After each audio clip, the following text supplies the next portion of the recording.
Hey everyone, so how to install TransferGo app on iPhone? So yeah, you just go to App Store, tap Get.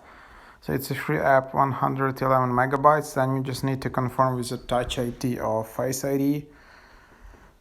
And then, yeah, this is one of the top apps to transfer money between countries. So there are other apps like Wise, like PaySend, Western Union, but this is one of the apps, and it has pretty good reviews.